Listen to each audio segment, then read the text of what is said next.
I've frozen. Frozen. You don't like... I don't like that. You don't like the high and Billy? No. I'm Billy Aprahamian. I'm a racehorse trainer here at Adstone. We've currently got a stable of 20 horses. We've been training for 2.5 years, coming up to the end of our 3rd season. So far, the most productive season we've had. We've got 10 winners on the board, which is a nice round number, but we've got till the end of April to see if we can find any more. So what they tend to do is we warm up in there, and you just have a walk and a quick trot. If the Gallop's frozen or anything or snowed over, then we stay in there, and they will warm up in there. But what I like them to do is this is half a mile round, this wood chip, and I like them to go and trot round here twice. I think it's just nicer for them than being in the school. So you see their sound in the school, and then you can send them out here and they're in the sun, and they're all quite relaxed doing it. You know, you don't tend to find any of them are too fresh or spooky, and I think if you keep them in the school, and then when they go out of the school, they're not quite as. So they go to two. Everything does 2 trots on here, and then just over the other side of there, this side of the digger, that side of the hedge, we've got a deep sand round gallop, and then there's a hill gallop that pulls up at the end of those Leylandii trees. So nobody's perfect. She's heading off to the hill. She runs tomorrow, so she doesn't need to do too much today. She's just doing just sort of what we call a blow. So just have a nice one, quick one, nothing too arduous, and then go for a nice walk. And then the others, Thursdays are pretty routine. So they're doing a routine canter, which is 8 laps each way on the sand, which ends up being a mile. And then tomorrow we'll put a few more on the hill, and they can have 2 days on the hill where they go up there 3 times each. Yeah. It's just getting them into a nice routine and finding. I think what I found hardest was finding the recipe. Yeah. As I was saying, do too much or doing too little. Yeah. And I think this sand gallop has really helped them out. Bongo, he's all good to go. Yeah. Riding better now, isn't it? Oh yeah, lovely. Yeah. Hopefully we can get the ditch in before the rain comes again. It upsets me physically, makes me sad when the sand's flooded.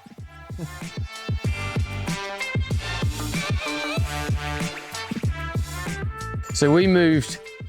I'm lucky enough when I moved back from Mr. Henderson's that Mum and Dad had bought, with this plot here is 35 acres, and they bought that in 2008. And it took us 4 years to get planning for this yard. Various difficult loops and things you have to jump through, but you know, it was one 35-acre field. There was nothing, all the hedges, all the gallops, everything we put in, and it just sort of built naturally. And there was never the plan at that point, never the plan to train racehorses.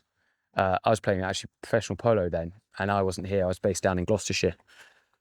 And then as things have grown and times have changed, pointing came about, and we trained a few pointers from here. And Mum and Dad's hunters were in here, and my pointers. And then when I moved back after Mr. Henderson's, we had this yard and then the back barn, which was going in, but we couldn't get any concrete because of HS2 had sucked it all up. So we had a barn built, but with no concrete foundations. And so we couldn't get the stables in.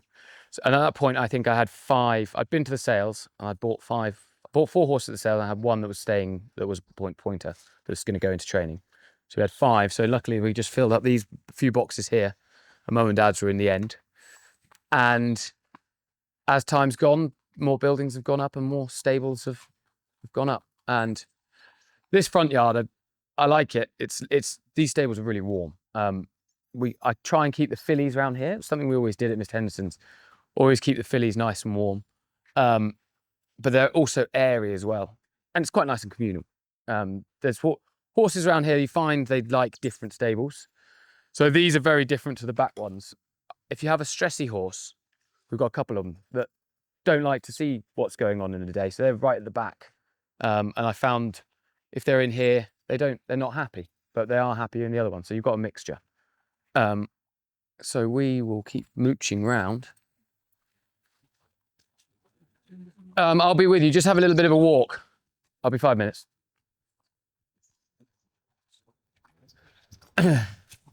And this Leylandii hedge has its benefits, but there's positives and its negatives, I suppose. the fact when there's the wind, it's some shelter. And actually, when there's a hard frost, it doesn't freeze under here. But when the prevailing wind is that way, so we're snugly in behind.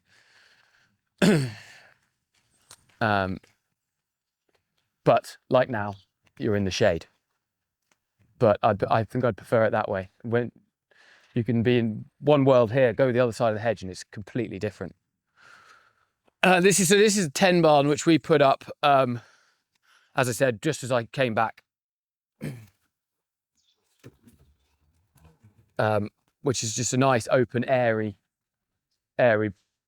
barn, and that's just brilliant because horses are herd animals and they want to have their companions. But if you had one that end and one this end, they're still relaxed. Whereas in the front yard, if they lose their neighbour either side, suddenly they're on their own.